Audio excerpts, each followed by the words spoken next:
Good night, Mr. Wade. We're live, sir. Good night, Night. Belizeans at home and abroad. This is the Belizean Affairs Show number 406. 406. We're grateful for your attendance, those of you who will be listening to us live tonight, as well as we're grateful for your time spared for those who will look at the program later on at their convenience. We know your time is valuable, important, and you could be doing something else with your time.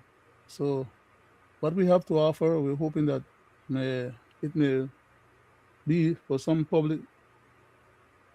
positive public benefit to our Belizeans at home and abroad and others. My name is Leonard Brackett. I'll be your chairman for tonight, being Friday, and we'll discuss a few uh, legal and case law matters and also some legal comments and rebuttals based on what was presented to the public that was not correctly stated. And as we go along with the program, we'll, enlighten a little bit more. But again, we have a process that we do, which is to have a short prayer. I'll go ahead and do that short prayer now, and then I'll turn over to Mr. Wade to grace us with the reading. I'll bow my head for the prayer. Divine loving Father, we come before thy presence once more, asking that thou would accept our humble expression of gratitude and thankfulness to thee for having given us the privilege of life, and secondly, the opportunity to still be alive and healthy among our family members, friends, and loved ones.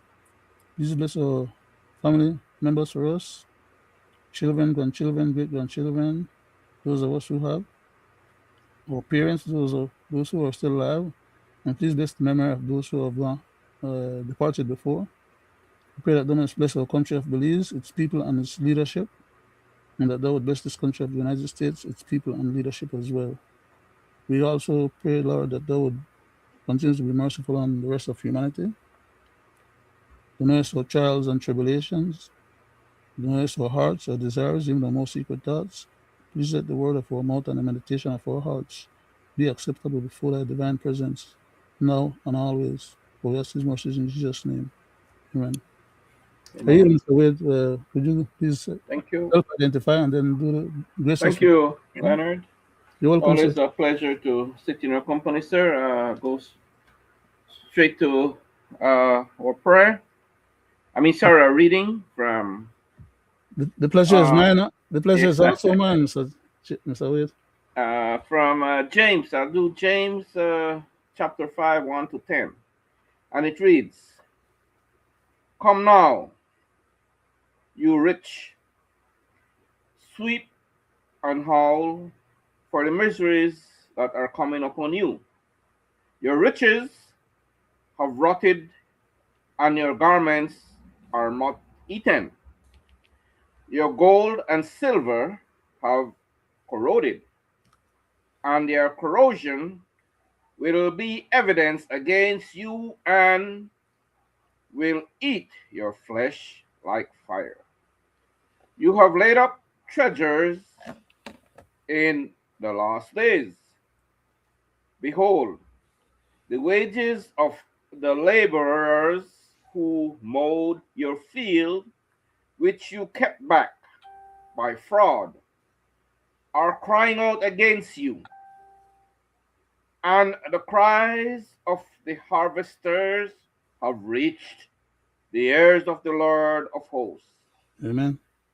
You have lived on the earth in luxury and in self indulgence. You have flattened your heart in a day of slaughter. You have condemned and murdered the righteous person. He does not resist you. Be patient, therefore, brothers, until the coming of the Lord. See how the farmer waits for the precious fruit of the earth, being patient about it until it receives the early and the late reign. You also be patient, established your heart, for the coming of the Lord is at hand. Do not grumble against one another, brothers, so that you may not be judged. Behold, the judge is standing at the door. As an example of suffering and patient, brothers, take the prophet who spoke in the name of the Lord. Behold, we consider those blessings who remained steadfast. You have heard of the steadfastness of Job, and you have seen the purpose of the Lord, how the Lord is compassionate and merciful. But above all, my brothers, do not swear either by heaven or by earth or by other oath, but let your yes be yes and your no be no, so that you may not fall under condemnation. That's by reading Leonard from James chapter 5, 1 to 10. Thank you very much, Talk to sir. you, sir. Thank you very much, sir. Uh, would you care to grace us with any concerns that you might have? We'll announce public announcements or anything that before I launch. Well, you know, right now I would like to give a little public announcement to the poor and less fortunate in the nation that we're about entering the dry season, and we are already experiencing blackouts in some parts of the nation of Belize. Mm, Um, so just take heed.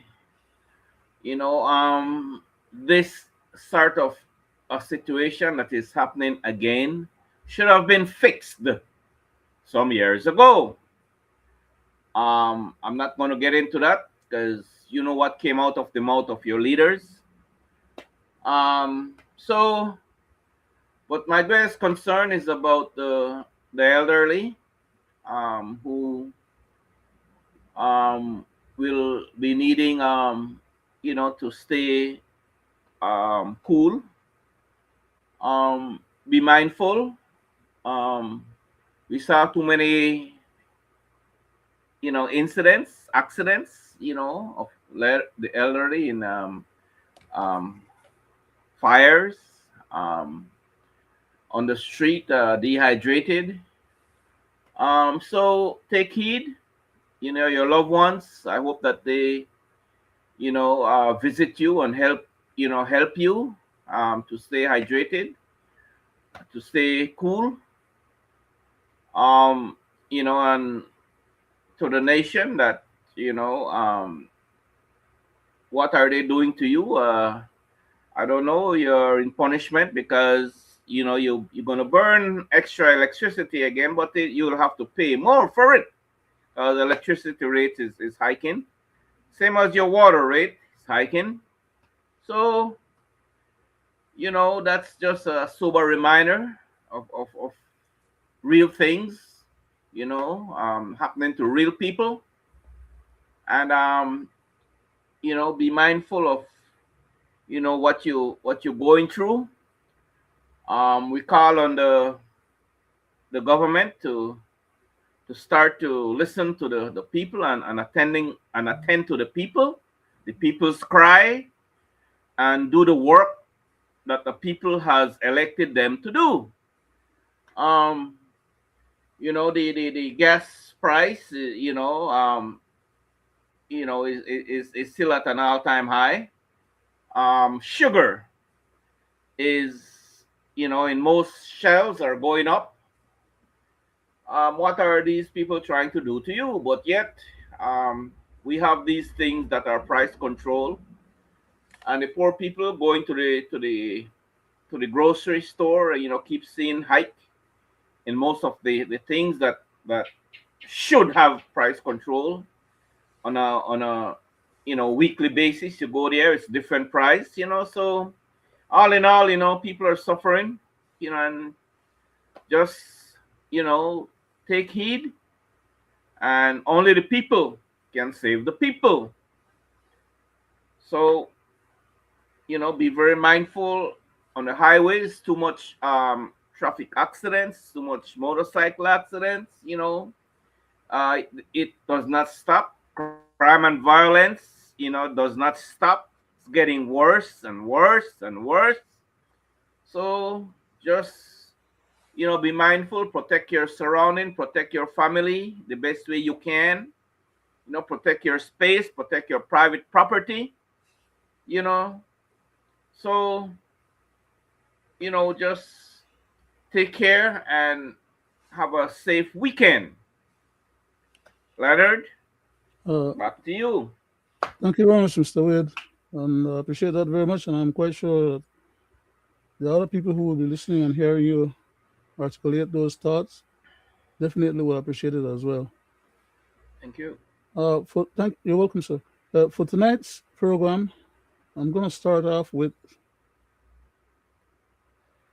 the BTL saga.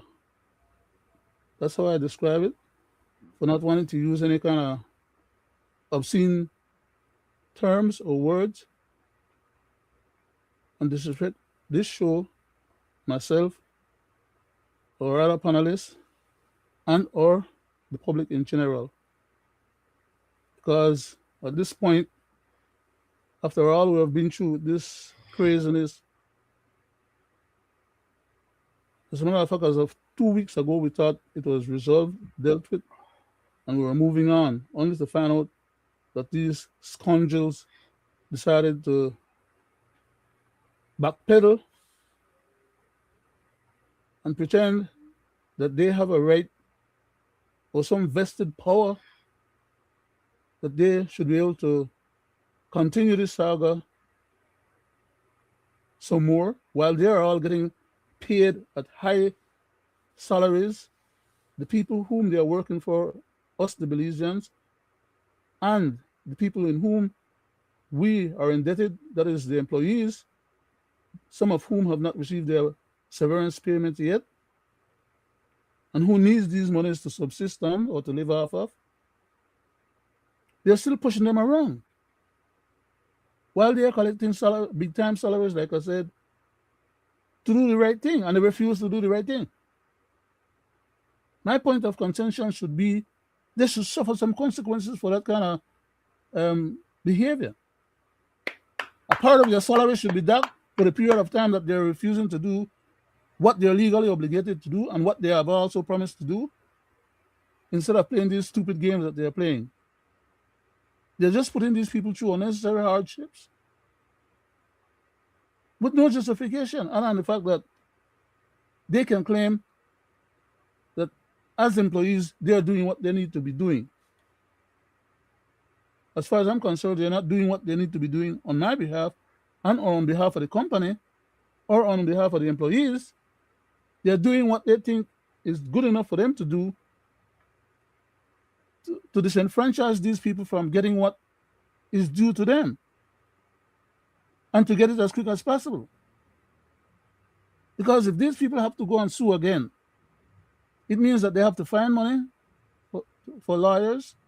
They have to wait till the process goes through from one level to the next, because this level had gone from the Supreme Court level, the High Court as they call it now, to the Appellate Court, and to the final court of jurisdiction at the CCJ, the Caribbean Court of Justice, which ruled that the government should proceed to settle these people's their outstanding balances.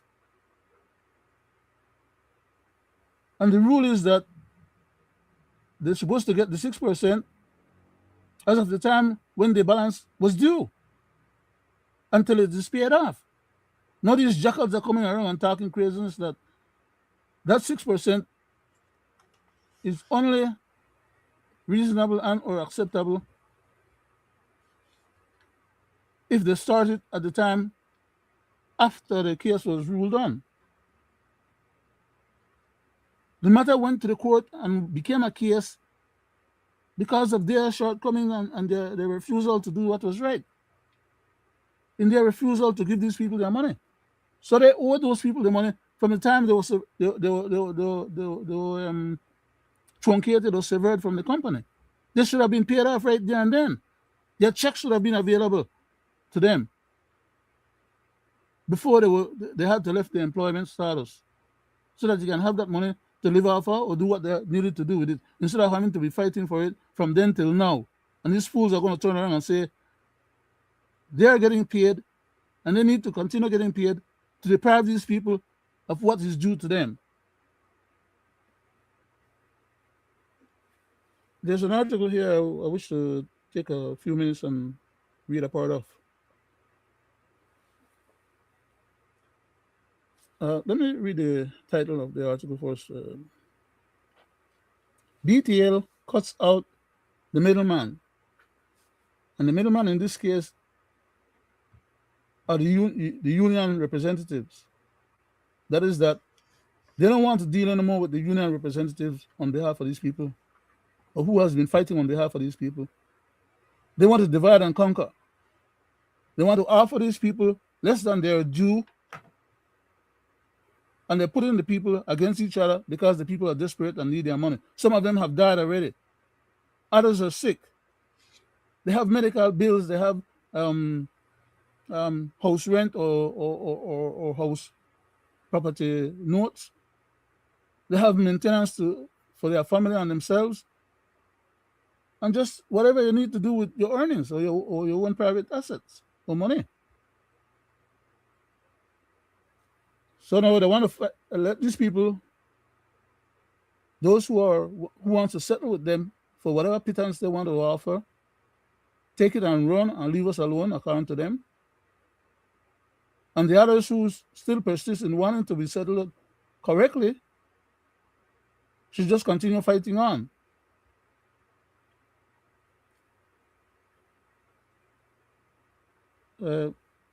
They made offers of severance directly to some of the workers.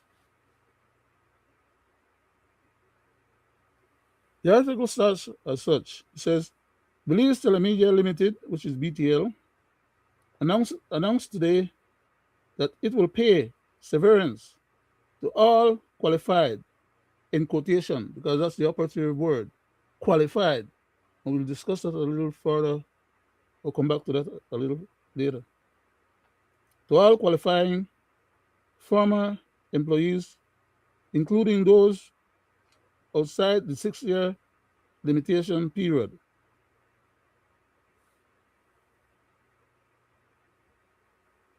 Speaking at a press conference, the BTL legal counsel, Killer which is the gentleman that I really wanted to address in my presentation for tonight. He said, BTL continues to act in good faith, which is a lie. That was an outright bald-faced lie. As the program goes on, you'll be able to see why.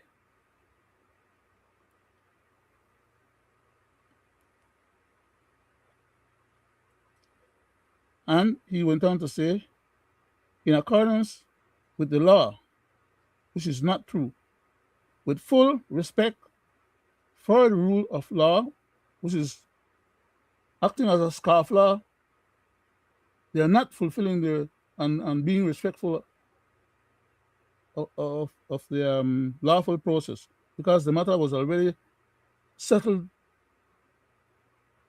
by the Caribbean Court of Justice at the highest level, and that matter became what you call stare decisis and or settled law. There's no other option that they have that they can appeal to anyone else or do anything else contrary to what the law prescribes and what the highest level of our court system prescribes. But they're still dancing around and diddle-daddling and trying to find excuses to negotiate with these people to come up with a different outcome than what the law and the judges prescribe. They're a bunch of scumbags. You know, they're treating people like that while they're hustling money out of the till from the company to pay themselves exorbitant salaries, living high on the hog while mistreating people. I go on.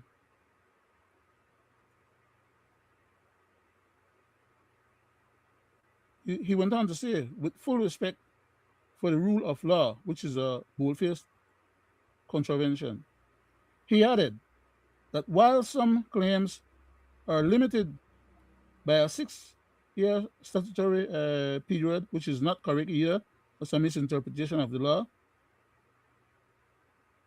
And as a matter of fact, I'll not even go further. I'll stop at that for right now, just to explain what they're trying to get at by that, by by him stipulating that. As a lawyer, he should be ashamed of himself and a disgrace to his profession. Because, like I said, first and foremost, he's not litigating in public now what um, something that he has an option on. That's already a stare decisis case. It's already a settled law and a settled case. But they're entertaining this idea that because they come out to the public in these conferences and make all these pronouncements, that those pronouncements supersede the law, the established law, and the case, the finality of the case. There's an estoppel on that particular case. They cannot go and try to um,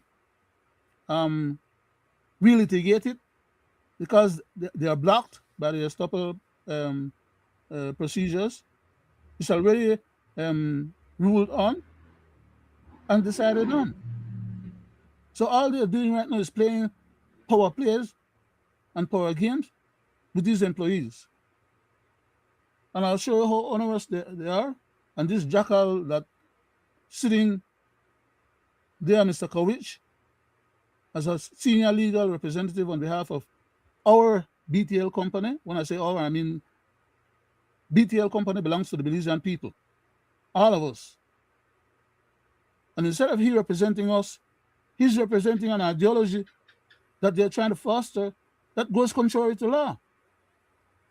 And he's going to stand behind his credential and perpetrate a crime. Of course, it's a secondary crime by refusing to follow the law. He should be sanctioned for any such behavior.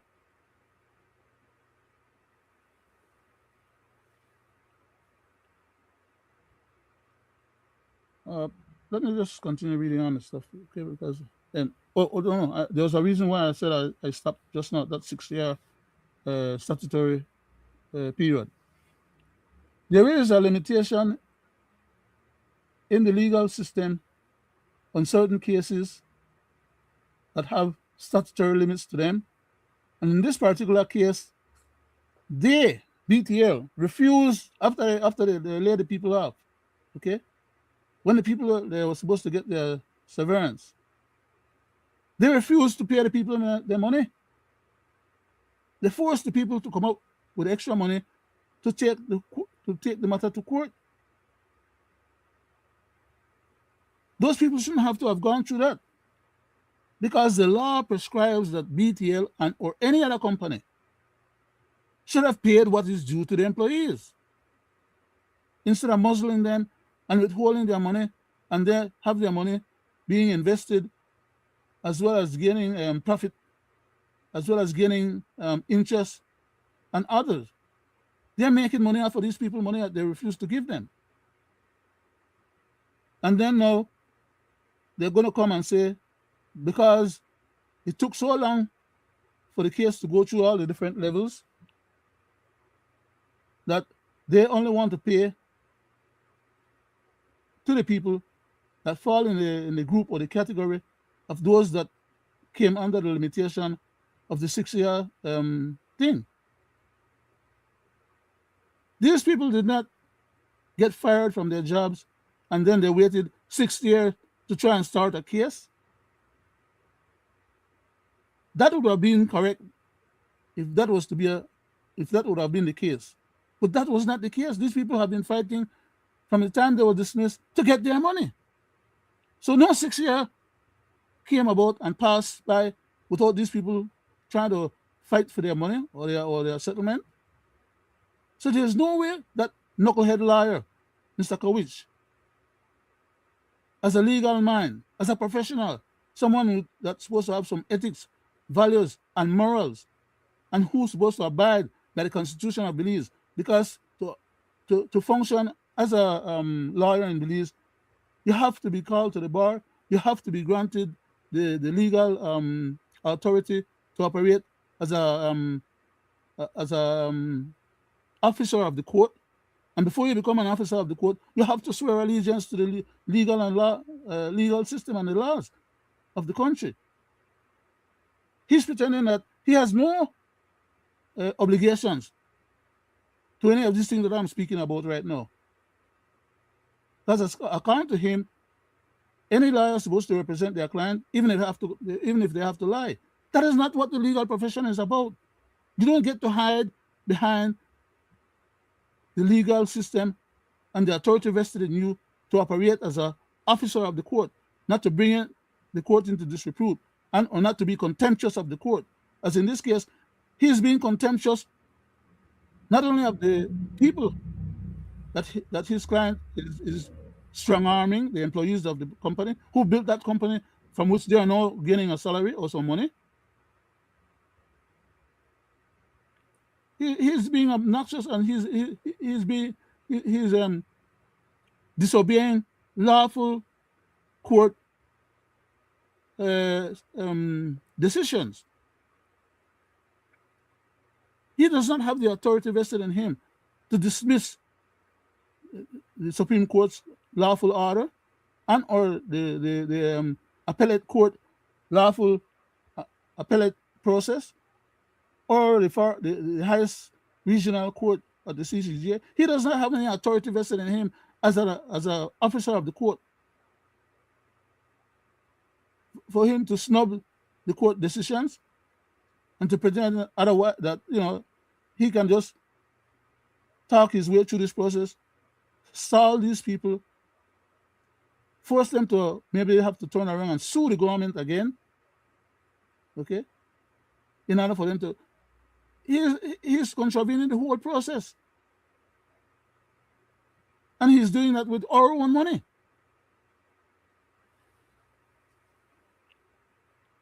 So as far as that 6 year, the statute of limitation for that 6 year process,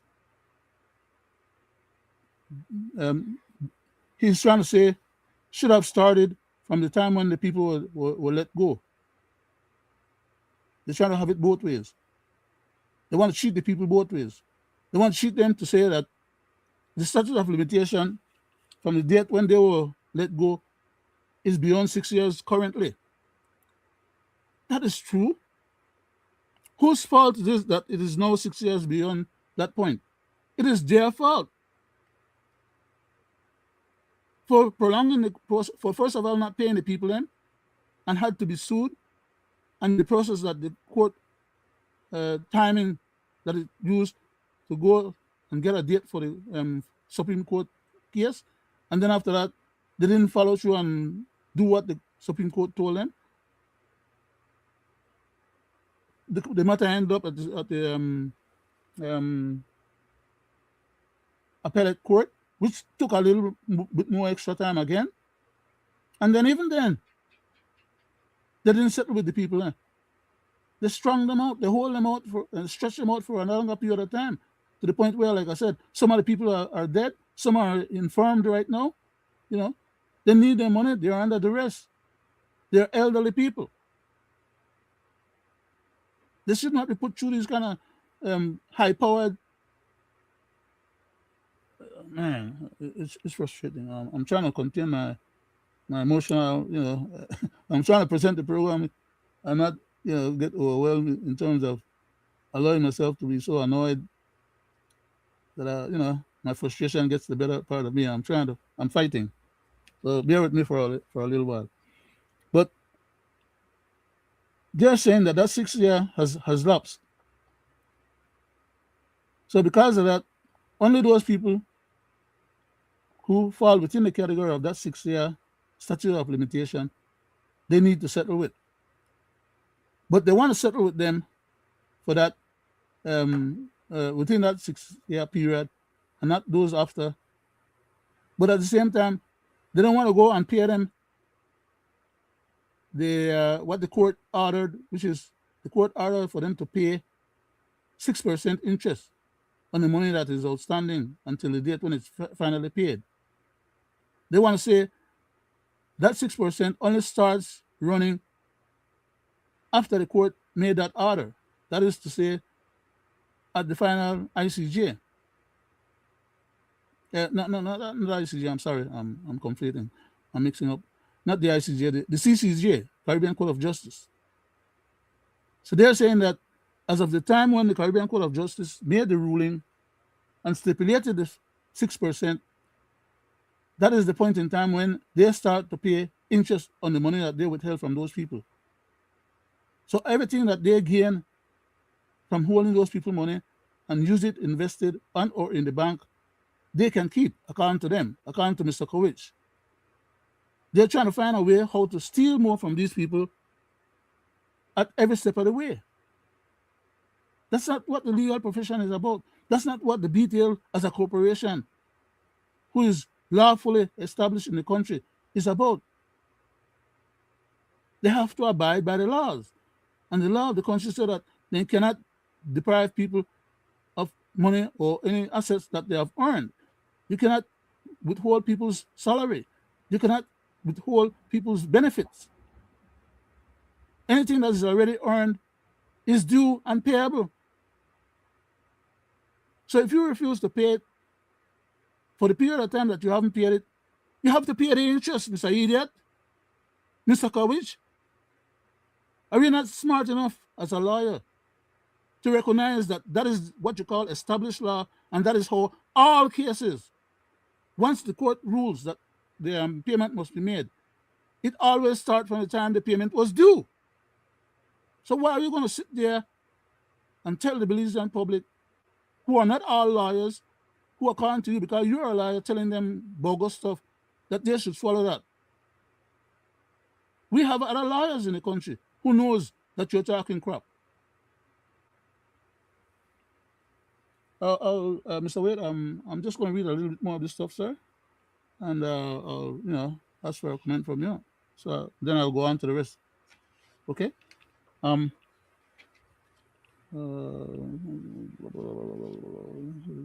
Okay. He was saying that the company has chosen to extend payments voluntarily for former employees who fall outside of the window. So if they have decided to pay, why is that then a part of the discussion, or at least part of his presentation on that day? I don't to say they're trying to grandstand, while at the same time turning around, because the difference. Let me explain something here. Why I'm babbling and why I'm insisting in speaking about this matter. They have done their numbers, they did their calculations, and they realized that it's a substantive amount of money that they will have to pay if they only pay from the time the court case was concluded. All the extra money that is owed before then, they can get to keep. That's basically what it's all about, and what they're trying to perpetrate. Okay? And the amount of money is a good amount of money. We're talking a few million.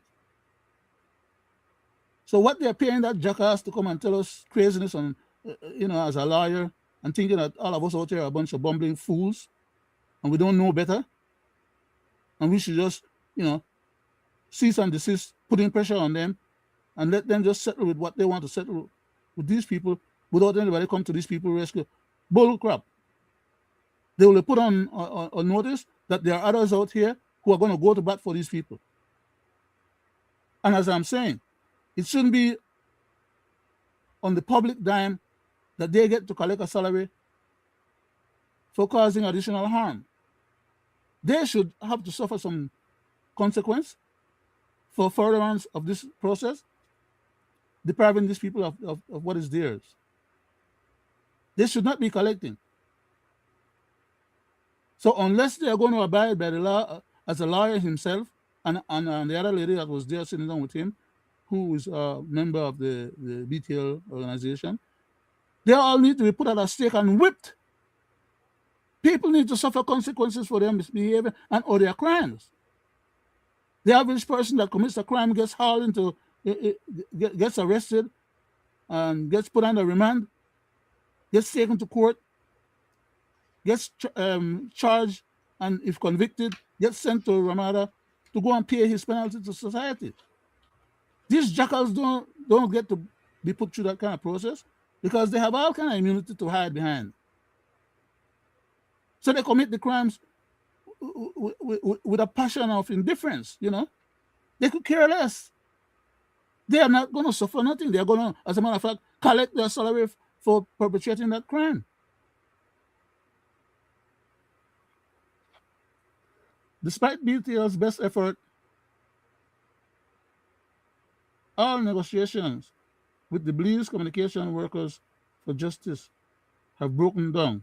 That's what he was saying. Which went on to note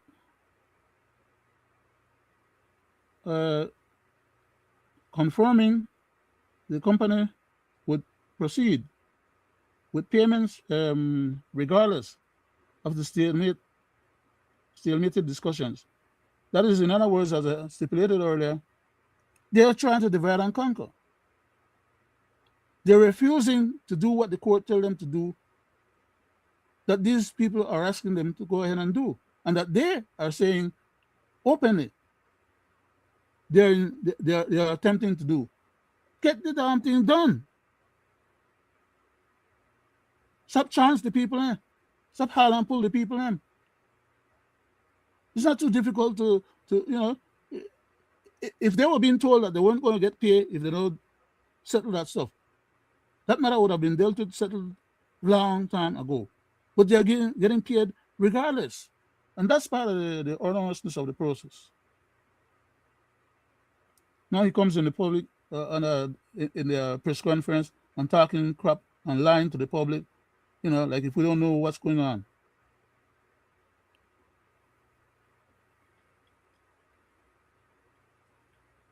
Kowich went on to say he noted, confirming that the company would proceed with payments regardless of the style discussion. That is, that they're going to try and break up the union, or not necessarily break it up, but trying to divide the union, pay to some of the people who are under duress, and don't pay to others who will have to continue fighting. That's a divide and conquer mindset. That's not following through what the Supreme Court said. Why can't the Prime Minister speak to that matter? Why can't the Minister of Labour speak to those matters? That's what we hired them for. If something stinks, it's their responsibility and obligation to clear up the air, to sanitize the process, and to bring accountability. That's what the power of governance is supposed to be about. But the Prime Minister, he is there miffed and all bent out of shape because we are putting pressure on his butt so he doesn't defraud us of some 18 million plus, well, for himself and his family, by the way, and then the other 62 million for the Ashcroft organization. We're upset that they're trying to do that to us, and we're fighting them like hell, and he's miffed because he's getting blocked off from doing what he's trying to do.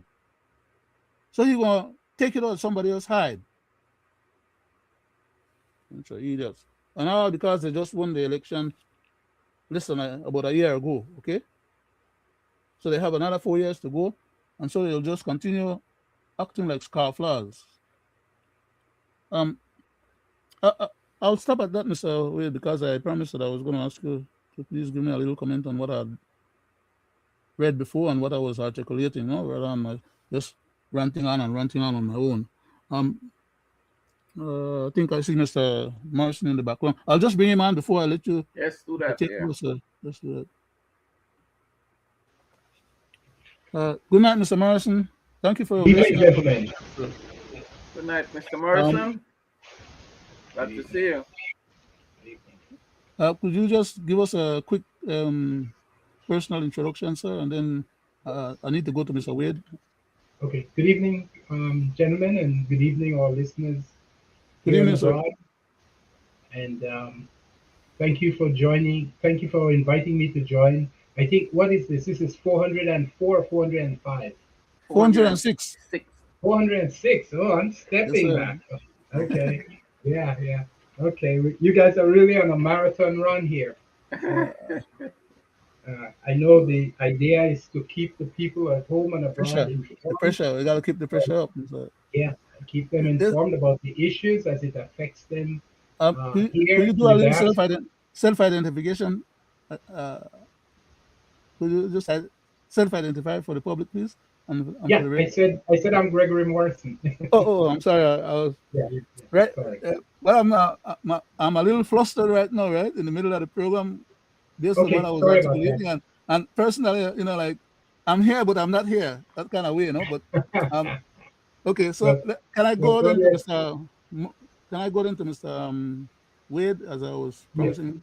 Um, yes, that will be to give you a little chance to hear a little bit more of what we were yes. focusing on. Thank Huh? you. Please go ahead. Thank you very much again for gracing us with your presence, Mr. Morrison. And I go to you, Mr. Wade, please. Thank you there, Mr. Chairman. Thank you. Again, I Thank, welcome thank you Mr. too, sir. Morrison. Glad to sit in your company, sir.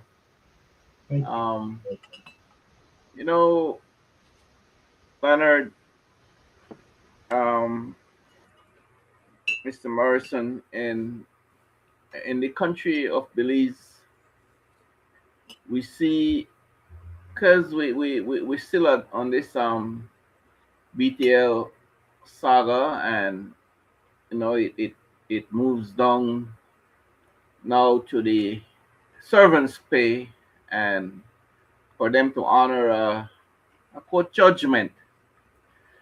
But time and time again you see that when it comes to the poor and less fortunate, Mm-hmm. the employees, the retirees, the people who had served this country and ready to time for them to get back a little 2 cents. We see the attitude of this two-party system, how they behave in terms of giving the poor and black and deserving people what they rightfully deserve. We see them, you know, uh, when they are dragged into court. We see them how they just disregard the judgment of the courts, and we see how they hurdle a little group in a little corner.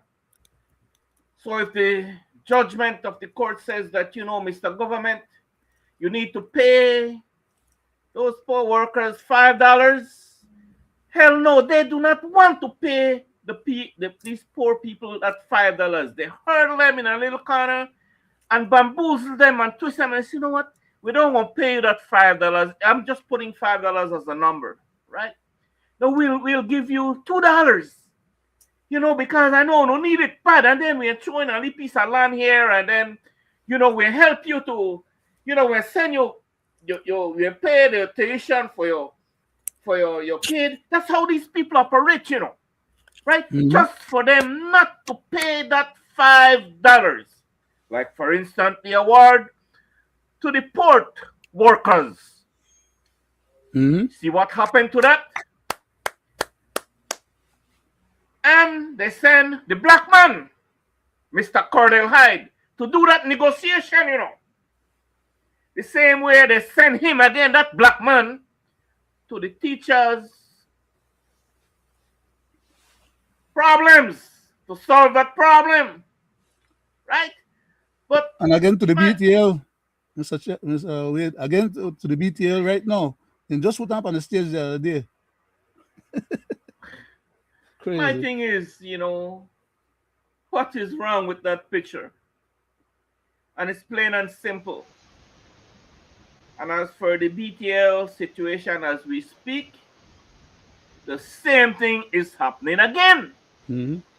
Same thing. And now this is more crucial because these people that are sitting on that seat are paid by the taxpayers, are paid Mm-hmm. by the very same people that they are fighting. What is wrong with that picture? And so sad, to see that unfold again, right?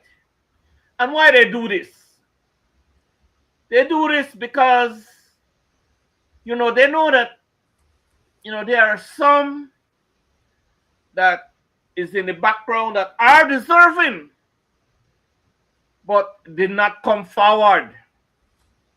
So what they're planning to do now is to keep that money Mm-hmm. from the ones that has not come forward, so they could squander that and share that between themselves. It's That basically is what it's all all. about. That's what it's all about. Mm-hmm. And so sad. And I try to bring it down to as small change as I can. And who are they fighting again? And sad to see that when the Lord Himself take the UDP to court, and sometimes He only threatens to Mm-hmm. take, the UDP government. Well, it's the people, but when the UDP in power, you see what happened. Now you see what happened when they threaten again in the PUP. The Lord Himself. We see what happened. With one day, that man gets $76 million. Mm-hmm. And that's just in one occasion. And there are many more threats that man had threatened the Belizean people, take the Belizean people to court through the government. So, what is wrong with that picture, right? So, we see how the Social Security Board operates when it's time for them to pay these poor black workers, these poor people, these poor, less fortunate people who are deserving, the disabled, the sick, the retirees. We see the problem these poor people have. Should it be that way? So, it's so sad. We could go on and go on, and we see the habitual practice of how they treat deserving people. We see how there are some who are well connected, could go to these institutions, these government institutions, and get millions of dollars in one day. And whose money it is? Whose money?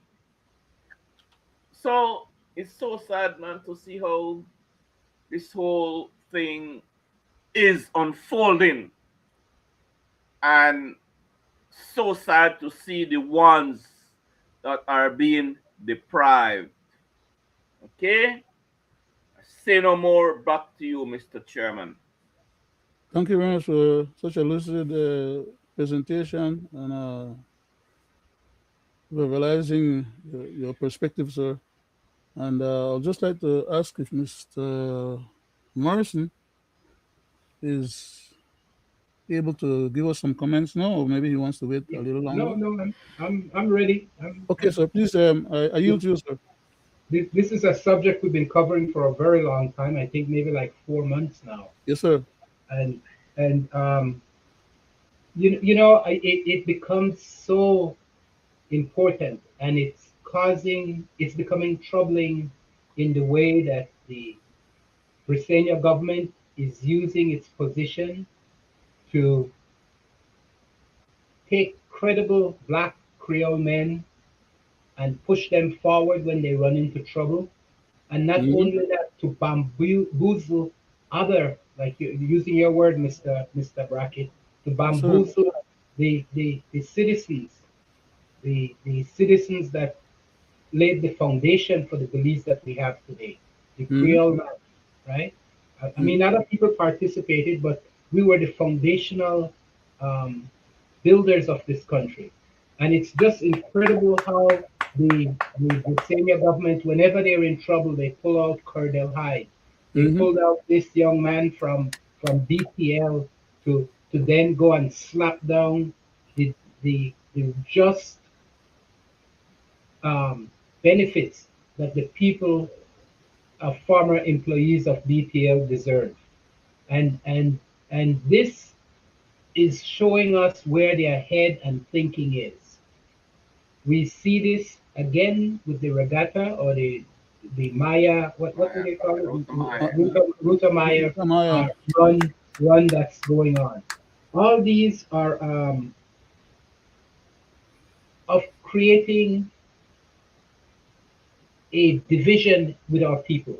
I mean, we need to recognize what they're doing, and we need to hold them accountable to what they're doing, of how they are diminishing the role of the people that are fundamental and foundational in the development of this country. It is through their practices and the previous government, but mainly this government and the previous PUP government, that has caused Belize to sink to the level of having this inflated number of Hispanic citizens.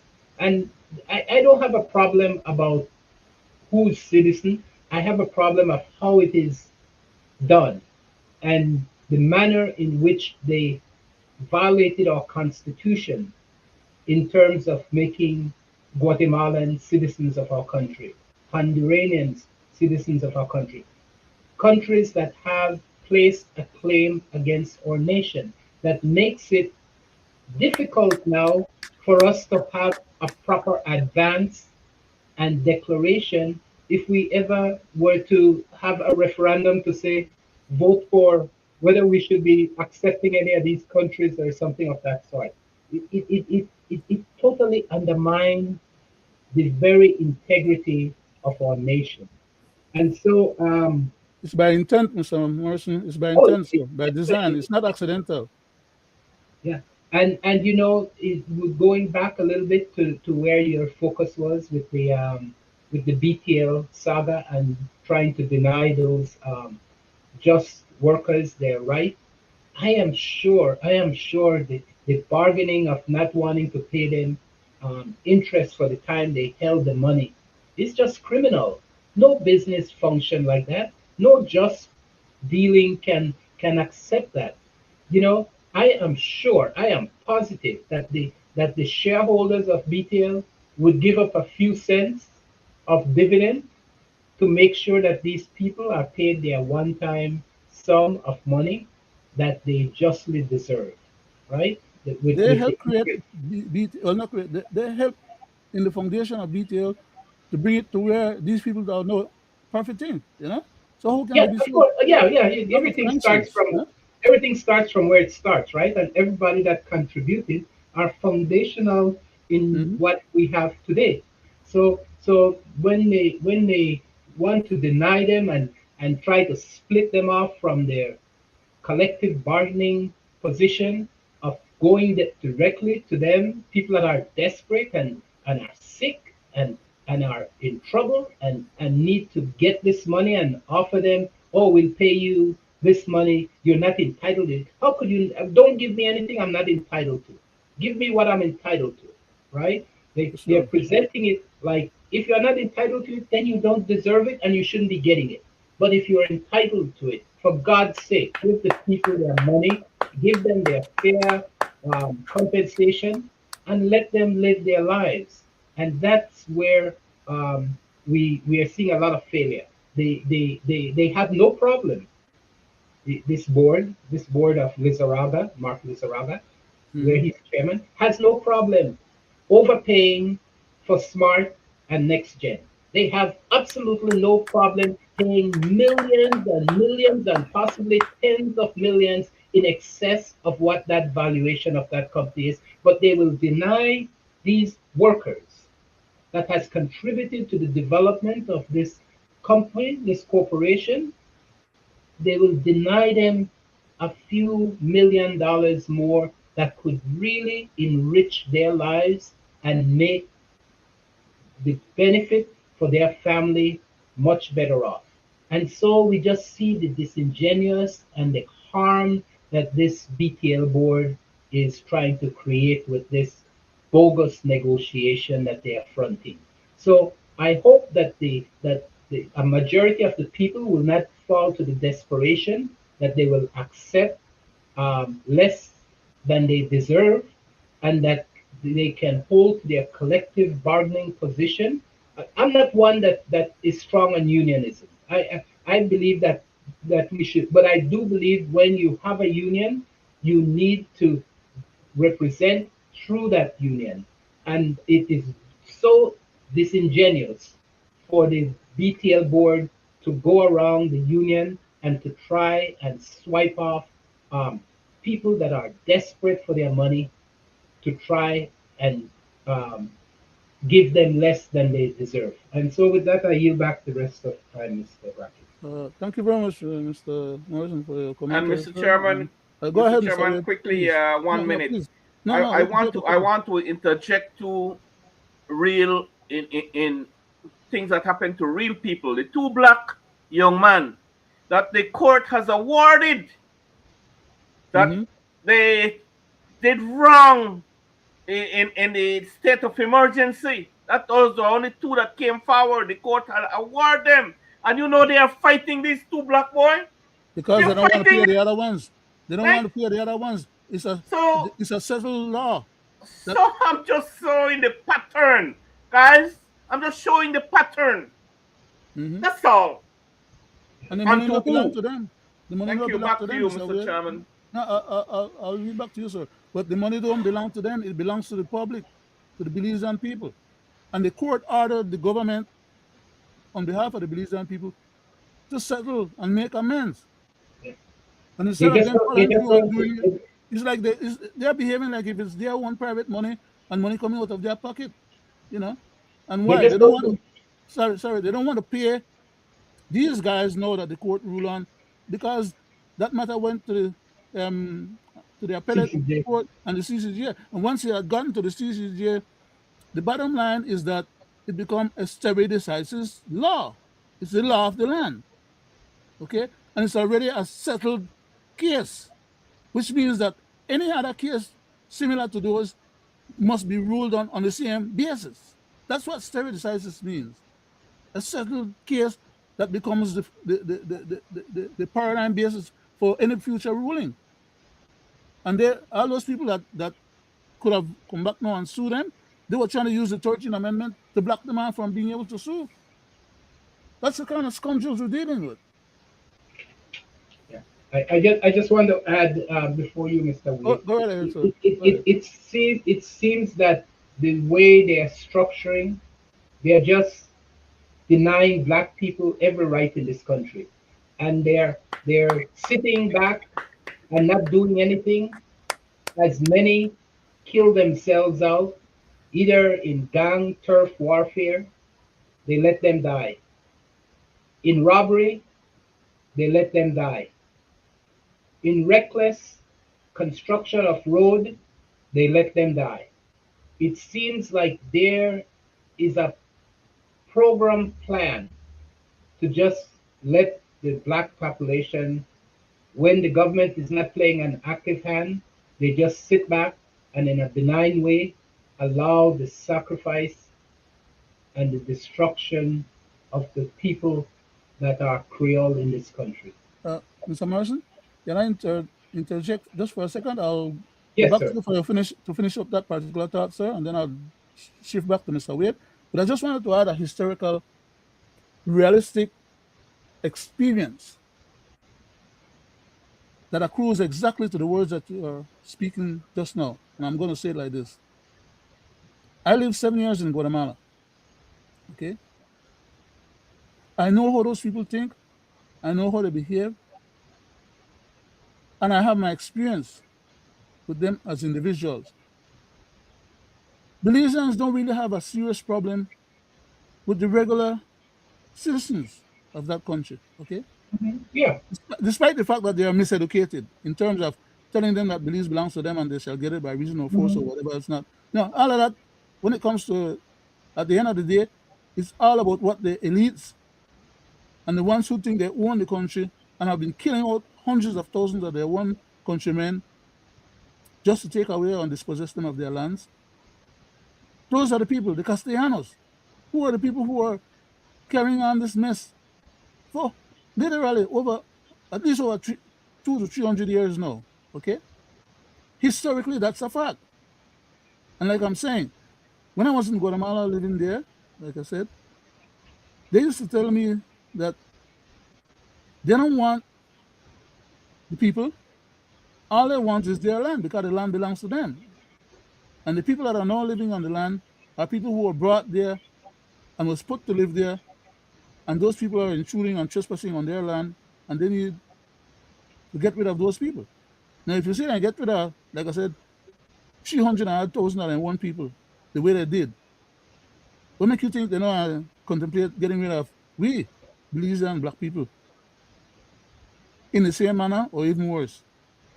Okay? But they used to tell me all they want is the land. And for all they care, the black people then could go and swim in the Caribbean, find another island or whatever, because they will move them from there. I used to have physical, personal fights with many of those people. Okay?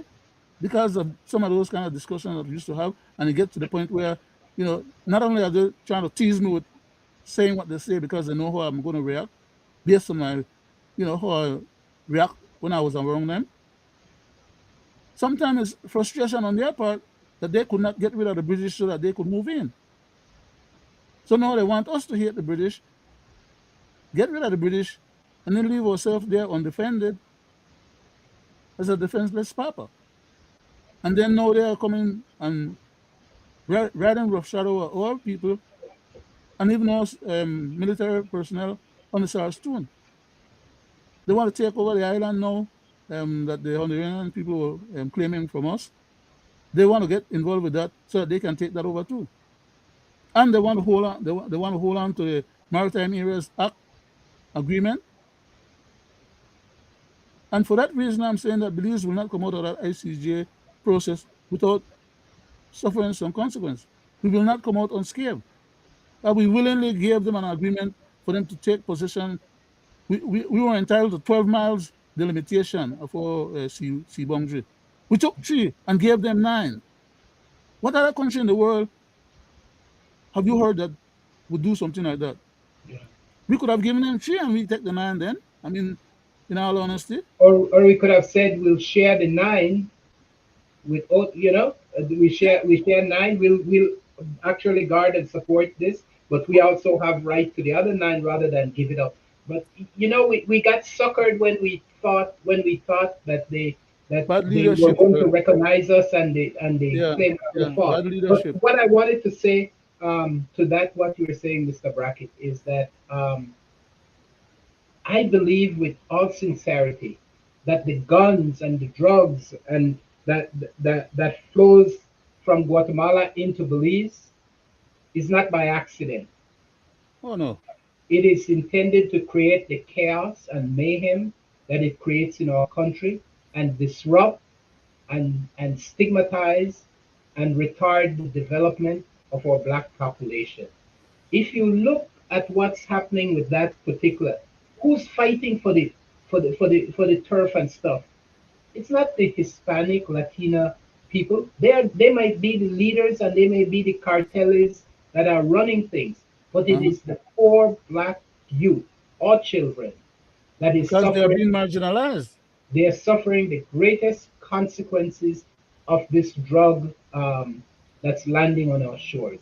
They call it a The war on drugs, guns, eh?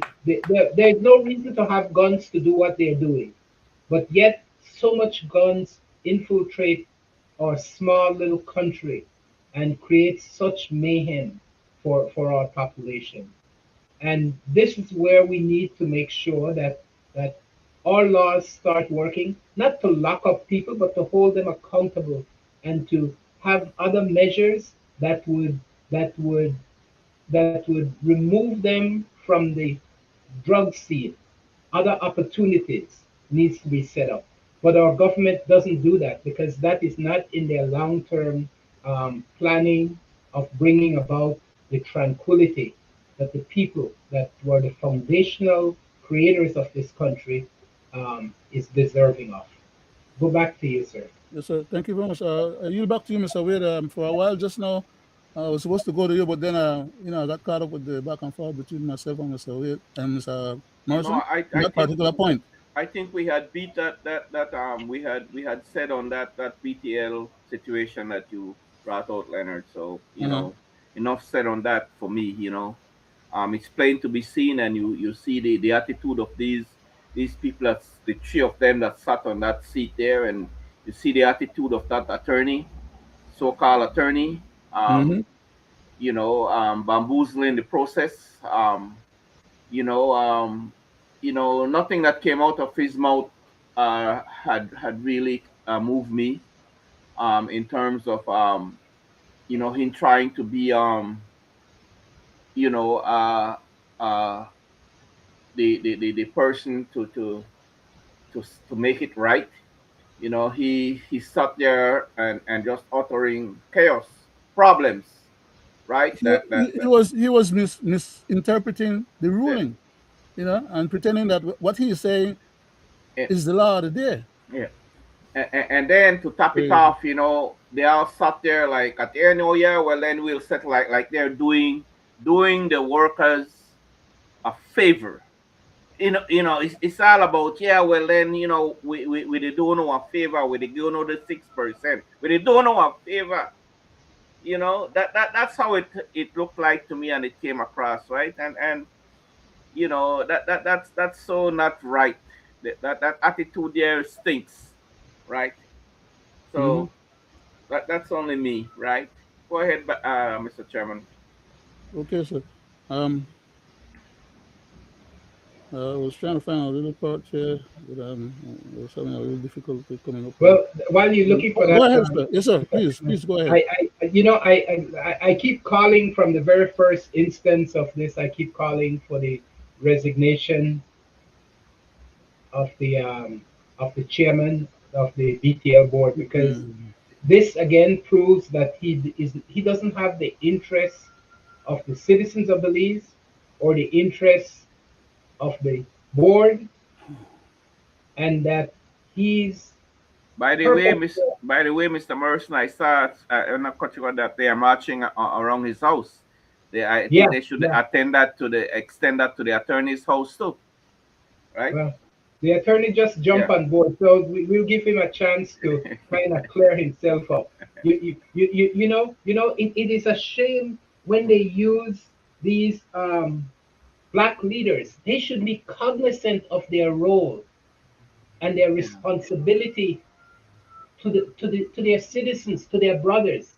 When you Exactly. disenfranchise your brother, it is your cousin, your sister, your mother, your father that you're doing this for a little bit of pittance. There's no fame in it. There's only disgrace because all the people see it for what it is, a betrayal. Yeah. And Exactly. that is where we need to put this. And so I'm glad they're marching around the meat factory or Yeah. whatever, Mr. The bacon factory. whatever Lizaraga have, because he has been a disgrace. He has been a shyster. He has been deceptive. He has been outright evil. There's no In other way to describe it, sir. in Exactly as in, you describe in it. his Evil. behavior, That's what it amounts to. in his behavior and conduct as it relates to this BTL fiasco of either the purchase or where they're going now with denying the former employees their rightful severance Seven. benefits. Anyhow, Amen to there that. is a part. Yeah, thank you very much, sir, for both of you for your commentary at this point. There's a part of the Constitution that speaks to the government because we know BTL is part of the government assets, right? It's majority controlled by us, the government. So when the Constitution says that the government or anyone in authority on behalf of the government should not tamper with people's um economic means of survival, people's ability to make a living, and that they should not be held in any kind of servitude, is how the Constitution describes it. I think under Section 7 or 8. No, things, yeah, under Section, yeah, just a minute. Let me read it. It says, no person shall be subjected to torture or to inhumane or degrading punishment or other treatment. That was Section 7. Section 8 reads as follows: no person shall be held in slavery or servitude. No person shall be required to perform forced labor. And it goes on, there are other stipulations there and in other sections of the Constitution that speaks to a person's assets. The government should not acquire or take any assets that belongs to anybody. In Well, regards to people we saw having that work, in the port. We saw that in the port deal, right? uh-huh, uh-huh. Yeah. In regards to this particular issue about not paying these people, you cannot work people. Don't give them their severance pay when you don't want them anymore, or if they have gotten to the age of retirement and they need to be retired as per law, because the law prescribes at what age you can retire or should retire. You can't just kick them out the door and you keep their money that belongs to them. But Mr. Chairman, we Go see ahead, that go not to ahead, sir. cut you across, Go we ahead. see that keep happening within the system. We see it happen, especially in the social security. I They think the know that same people thing don't you're have money to saying, fight. right? They know Right? people don't have money to fight them, and that's why they carry on like that. You see the same Are thing you you back, say, sir? right? Go ahead. I'm saying, they do that. They try to fight you. They keep back servants pay. I mean, they don't want to pay uh, um, um, what rightfully deserve to these retirees, these disabled, we see it happen from time to time, how they fight these people, the very same people that they receive this money and holding this money for this very same people when there are time that they need it, when they should get it, right? What else they are holding that money for, To give right? Mr. And you To see, give Mr. Ashcroft and Mr. Briseño. yes, I mean, it's so, it doesn't make any sense at all. Anyway, If, man, Mr. his words are, Mr. are, Wade, are Mr. Wade, if they settle all these things and pay these people the money, then maybe they believe that money is not going to be enough for them to do the other things that they're trying to do, such as the No, no, Mr. Brackett. 175 million, 88 million there, 170 million, 90 million there, all over. That's money that has to come from somewhere. Yeah. But Mr. Brackett, the money I believe that the pensioners are due and their funds that are pending, I think it's like $4 million. It's not a whole lot of money. If they were to pay these people what I Oh, believe no, no, it's more than that. It's a lot more than that, sir. A lot more than is $4 million. Because okay. that's basically what they're trying to fight about right now. They're saying, okay, well, they'll go ahead and pay the 6% as No, no, but ordered I by wait, as ordered by the court, but only to some people, not all of them. In other words, so that they pay out less. Then yeah. also they don't want to include as many people as they're supposed to be paying it to, even if they only pay the 6% from the time when the court ruled, right? Which That would is be, exactly what they're saying. they're trying to cut back all of that so that they can get to Yeah. keep that. No, I understand. I understand what they're trying to do, but I thought that the lumps that when they are done an aggregated cost on the 500 or 300 people that have left in that Uh, time period. 600, 600. 600. Okay. Uh-huh. In that 600 people, they were supposed to get, I think, a week's pay for every time up to 5 years. Then they were Uh-huh. going to get 2 weeks pay for every time over 5 years, over Uh-huh. 5 years. And then something if you had over 20 years. But I think the ones that were over 20 years would have qualified already because they'd have been. And then Well, they're also saying the Wait, new. let me finish. Let me Oh, finish. Let sorry, me sorry. finish. Go ahead. Go ahead, sir. Just to keep the Please, calculation please right, go ahead. right?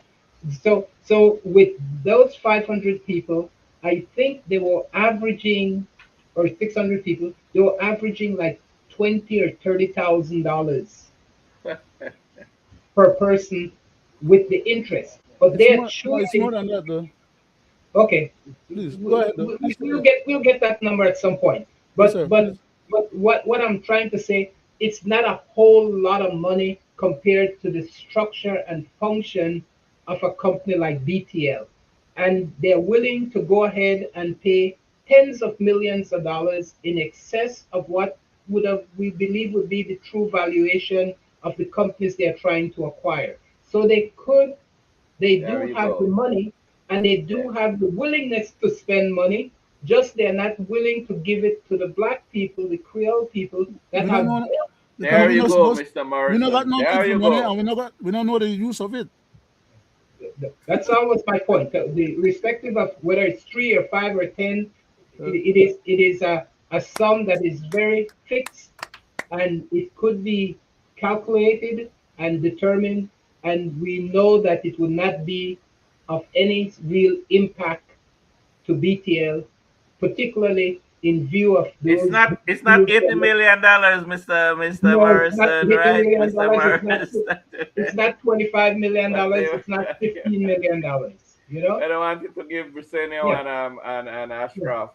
yeah. they have no problem cutting those deals. In fact, they never want us to know That that about that deal that, was being yeah. cut the way it was being cut until after when the whole thing would have been finished and over with. Don't say. Mhm, Don't say. Was it not because of Miss Chandra from the Social Security Board? You know, mhm. Man. we would have been in a much worse situation than we currently find ourselves. Yeah. But the point is, guys, right, that we are pointing out, you know, the length these people will go just to disenfranchise deserving people. Yes. Disenfranchise That's the deserving part. people. That's That's the it. part that galls me. You know? Yeah. Back to you, Mr. Chairman. Right. Oh, I yield to you, Mr. Morrison. Well, If, I just want to touch uh, on something a little. wait, just a minute. Let's just use up the rest of the time that we have for any particular issue that might be on our mind, on our heart right now that we would like to put out in the internet or the internet, you know. So Yeah, I'll yeah, just defer from what we were focusing on just now, since we have used up almost the whole program on that particular yeah. issue, and to let you guys, you know, take the freedom of spending the last few minutes that we have on whatever is it that you think you'd like to add to us or give us tonight. Okay. I yield back, Mr. Morrison, and then for Yeah, 5 minutes, and then I'll go yeah, to Mr. Wade if you can. yeah. My big pet peeve right now is this bill that Belize had passed in the Constitution. I can't remember the amendment. I think it was the Seventh Amendment. I don't remember for sure. Relating to what? What do you It was recall what Mr. related to the crossing the floor for when so that members in Parliament can't cross the floor and 13th. support or 13th, Mr. Amendment Sem? Morrison. Okay, wait. Amendment Sem was supposed to have been about the issue of the Belizean Americans voting rights, okay, then it's not and then seven. no, Yeah, then we had an Amendment 8 and an Amendment 9, and the yeah. 9 went through and the 8 didn't go through, so the 9 become 8 or should have become the 8 because the 8 did not Okay, persuade. That okay. was I think Then the it 9. must be the eight. It must be the Anyhow, eight. but it was the bill. It was the bill that meant that you'd have to go back to the electorate if you had crossed the floor Uh-huh. in political parties. A similar bill is going through the House in Barbados right now. That's being pushed by the Prime Minister Motley, and I've I been reading did. about that too, and a lot of Yeah, people are complaining yeah, about it because they say it's yeah. onerous. Yeah, and we see these kind of overreach by politicians constantly, and Yeah. it's tough to kind of figure out what her true intention is when in fact her party has the Labour Party, I can't remember, has dominated the politics for the last 9 years. They have won all three elections that she had contested as prime minister, All the winning seats. all seats, 30 What parliamentary more they seats, need? and yet she's uptight Yeah. and contesting to have people that might be in her party that decides to move over in some form in opposition. And so that tells us about the mindset of politicians. Enough That is never that's enough. that's suffocating. That's suffocating the goodwill of the country as a whole. Yes, You yes. know, to personal agendas. You know. Yeah, it is said that I think that there was a breakdown that I read. I don't know how accurate it is, but 75% of the electorate went and voted for the party that won, her party, the Labour Party, Hmm. and 25% would have voted for the opposition, even though they won zero seats. And so there's no real opposition. So what was happening, it seemed, was that some of the her parliamentarians that won would have moved over to form an opposition party, to be part of the opposition party, which would have caused a robust debate and accountability of the government actions in what it's doing. But it seems like she feel, and I like her for a lot of reasons. I admire her, but So do I. I'm quite disappointed in this. But I want to relate this back to Belize because Belize had done it for some different reasons. There was a period in Belize history when two of the elect, elected parliamentarian at one point had decided, and this is very Mr. little known. Mr. Choco This is was one of very them. this is very little known. Belize history because it's never discussed in public ears. But there was a point in Belize history when two parliamentarians that had won under the UDP was going to fake and become PUP, and they were actually to be sworn in by the then Governor General Minita Garden. Hmm. It was all set up, it was all staged, it was all ready to go until the opposition, the winning government, UDP, found out about it. I think it was early in the morning or late the night, and they called and stopped the governor general from proceeding in that direction by driving to Belmopan and making sure that those two um, um, representative elect. I think that's what they call them, right? Yes, sir. Because they haven't taken their seat yet. Those elected members of the party would not switch over. So that was a valid reason to some extent Um, why I when think that was, if I'm not mistaken, I think that was done under Mr. Price the last time he was in office as prime well, minister. it was done under Mr. Musa the last time, Musa? the last time he was in office, I believe. I have to go back and look and see. I don't Yeah, remember. yeah. Well, It I'm was not too sure. It it might was be a just different. Musa because right after that, Manita Garden was replaced with the then new Mr. Young. Mr. Young. So Uh-huh. it was during Manita God, it was during Musa's reign. So that was the reason why they did it in Belize politics, was to stop that. But what has happened, we do want, and so they created even more legislation along that. They said you cannot vote with the opposition or with against your party, whether opposition or government, um, unless you get permission from your party to support it. All those are hamstringing and totally anti-democratic in terms of having parliamentarian act in the best interest. It has put in priority and in front of the national interest, in front of the Uh, citizens' interest, the party interest. And on that same point, wasn't there? I'm sorry to cut you across, but wasn't there a scenario where I think they had there was a split in the government, and it was a small number, and I think the Price government was trying to buy over the two UDP yes, ministers yes, then, that's what so had that they could happened. have had a bigger Yeah, majority. yeah, And then that's what had happened.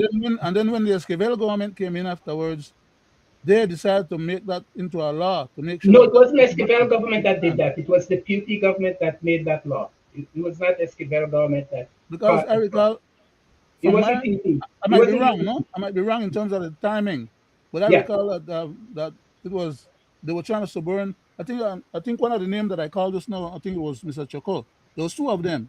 yeah, yeah, yeah. It was a One guy from from Toledo Orange and Rock, and one from the north and one from the south.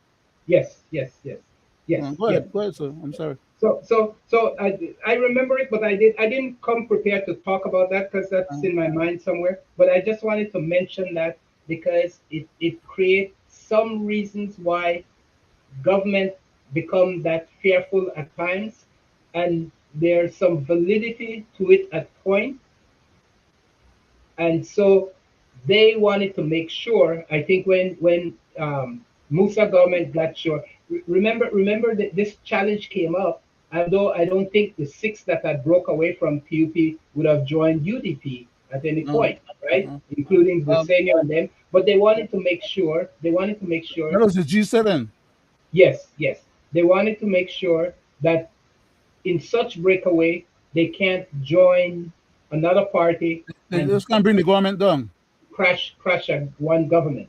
And And and so and the constitution provides for that. They were that's an anti-constitutional move as well as an anti-democratic move, because the constitution provides for the members of the majority to cast no what they call no it confidence. a no confidence vote, which Yes, is for all intents and purpose to bring down the existing government and to have the existing government have to find another way to come up with the majority numbers.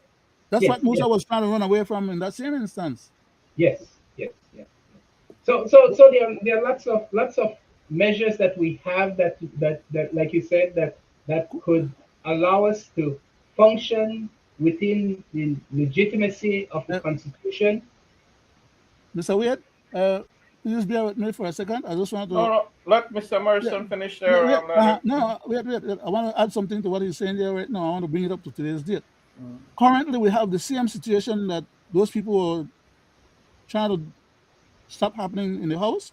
We have it now happening in the Senate. And that's why they didn't want the 13th senator to be installed or bring. For years, they were fighting about this 13th senator, this 13th senator. Why? Because GOP would always have six, and UDP would always have three, and you'll have the other three independent senators. Now you have four independent senators. Yeah. Now these four senators now are going lockstep with the UDP, which is in opposition, and only have three other senators, but that three and that four makes up seven, which is a majority of the 13. So that puts the Well, government in a bind. yeah, yeah. But I'll tell you, I don't have a problem with the government having a majority in terms No, of I'm talking about independence. being able to, when No, I'm saying that, no, is about no, being no, able no. to I understand what you said, and I'll explain force it. their will, force their will. Yeah, yeah. Go ahead, sir. No, no. I Are you don't have a problem that in the final count, that in the 13, the government have seven, and the formation of the opposition and the independents form six. I think six is a challenge enough to anything. If six senators is voting against something, I think the government needs to pause and look at it and decide how it wants to address it rather than force it down the throat of the people. much And more so, much more so when they have seven, which is the point that I'm trying to bring to your attention. Well, if they had seven, Eh? they would stop it. No, they have They, seven. They have the three UDP and the four independent senators who are marching in lockstep. yeah, And I understand. that's why they couldn't have that Senate meeting the other day, because the government No, wanted to push on certain things, and they no. knew that these senators had already decided that they will not allow the government to pass nothing in the Senate. Yeah, Okay, yeah. can I yield to Mr. Yes, Wade yes, please, for a please. couple of minutes? I'll come back to you. You know, we Now might let have. Mr. Morrison finish up there, Mr. Chairman. Uh, will Go you ahead, finish, Mr. Wade, or you because had? I need to think about what I was going to Oh, say now. Okay, okay. Yeah, Mr. Chairman, again, the essence of time, it's always a pleasure, and to sit in your company along with Mr. Morrison, and these are a matter of national interest because it concern our people and the nation, right? And I'm glad that we are able to to hold this conversation in terms of where we at, and you know uh, keep reminding the people of what's going on, and the people that they entrust power to, see what they're doing with that power.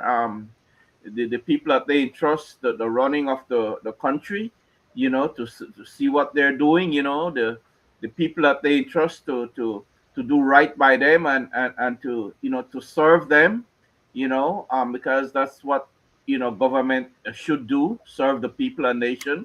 You see what they do, and I just hope that the people's eyes are opening, right? And you know I like what I'm seeing, that people are coming out in terms of protesting, in terms of showing the government that yes, you are doing wrong, and you're not supposed to be doing this, and you know and I hope that in the future, that I have always says that the people have especially the unions, have the power to bring any government to its knees, have the power to do it.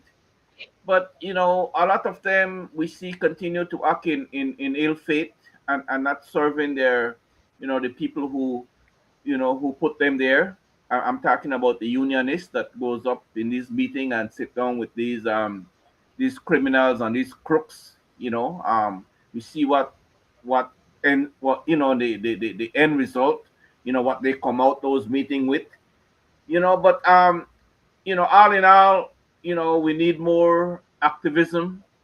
We need more people to come out and protest on the, especially like issues like what's pertaining to what BTL is doing in terms of you know doing right by people, and I hope that they're looking at the social security board. I hope that the unions are looking at the social security board in terms of the way they are operating, right? The ills that they are doing, right? Because they are not doing right by the people that they should be honoring. They are not doing right by these people. So I just hope that people are paying attention, right? Because that is where their money is at. That is where their nest egg is at. That is where they have their money set up, so when they get old and feeble, disabled, they go there and put their application in, and get what rightfully deserves them. But they denied And them the application, Mr. Wade. yes, so I just hope that Someone I should. say this because my eyes it's been on the social security board because of their actions with the people's money, with the taxpayers money, the things that they are doing with it, which is blatantly not right, and the disservice that they are doing to the people that they should be servicing, right? And they are getting money So every week from everybody in the country, Mr. Wade. yes, sir. And all the money they pile up, and then they So have to guys, invent ways to scam Mr. it out, Yeah, Mr. Chairman, Mr. Morrison, you know, I through our medium, I call on the people, people's action. Set your eyes on the Social Security Board. If you have to go in there and remove them from their seat, remove them. Do it. because the worst is yet to come with that social security board. Back to you, Mr. Chairman, and I always it's a pleasure Thank you to be very in much, your sir. company. The pleasure is Uh, mine as well, Mr. Mr. Reed. Thank Morrison, you. Nice thank show you. tonight, Mr. Morrison. You have a final You, thought that you'd like to you, lead you us you out made with? a good point, Mr. Wade. Resistance is important. Resistance is necessary. They need to keep up the pressure to ensure that the government acts in accordance with the people. We were talking briefly about the La Ruta Maya race and how they're misdirecting it to serve Mm-hmm. individual economic interests and distorting the historical evidence. Corporate, Mr. Morrison, I would say I'd use the word corporate interests. Yes, Yeah, that, yes, Like that, because that place where that big hotel is now used to be bushy. Nobody used to go there go wait for yeah, yeah, now they want to recruit the stuff and bring it there to enhance for them final out for them product, right? And got a lot of people come and hang out there. And when the root of Maya finish there, even if no Belizeans go look on it, they will be happy to have it for themselves. yeah, yeah. Crazy, Well, man. I Crazy, do crazy stuff. hope, that I understand that some of the participants were protesting it and were concerned about it, and I do hope that somehow better heads prevail. I don't know how they capture the group now that is trying to change it. How come they capture the leadership of what this um, participation and competition was, and this historical That ongoing. was a public thing for the benefit of the people. Yes, People then just leave their house and then walk go to a balcony and they could stand up yeah, there and watch the stuff. yeah.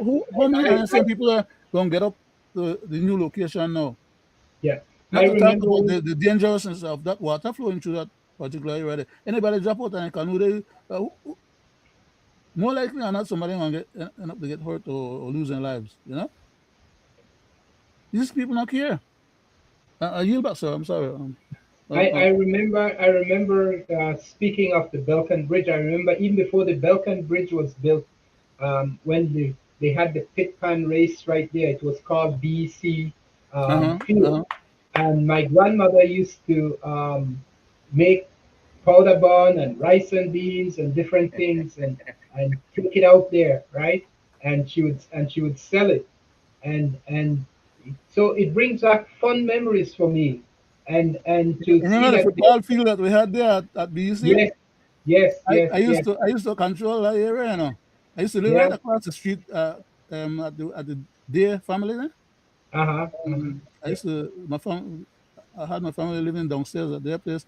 I'm used to go over there just before I came here. We had a last meeting at my house. right, I was the one that had put together the semi-pro league, and we were going to okay, buy the BC field and develop it better than how MCC was. yeah, yeah. Well, But I ended up coming here instead of finishing up. it just brings back fun memories for me, and to see that and it was traditionally, in Belize at one time we all pretended to be one, but Hmm. there was always some level of discrimination, against the Mayans, against the Not Latinas, against you, you the you're going over, Mr. Morrison.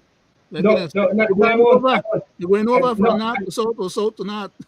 but Remember that? against the Garifuna people, but yet we were still one, and we could work together and we could build together. And I'm hoping that somehow we could bring back this sort of feeling of cooperation and honesty and integrity and goodwill, right, in our society, and that we will not just have everything That's captured and taken away from the people, because nostalgia, but that seems to be the direction we're going. And good evening and thank you. nostalgia, nostalgia that's left and gone and will not return back because that bridge has sad already to been say, burned Mr. down. Morrison, we are downhill. We're up and then going down. Mr. Wade, can I ask you to close us out for Yes, tonight, sir? sir. Yes, sir. Last word. Thank you.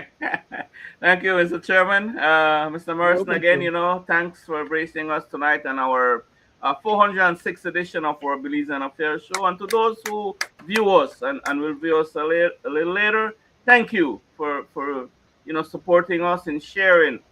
We appreciate from the heart your support. Share our program. Educate other people. Show them what we talk about. Because we talk about truth, and we all about our people and nation, our people and nation. That's what we all about here on this program. And thank you again, Mr. Chairman, for such a You're, educational show tonight. Thank you so much, and you're most welcome, thanks to sir. our viewers. Thank Thanks, you. Good night. Belizeans at home and abroad. Thank God. We're gone, like Moses I said, no? Yes, The one I can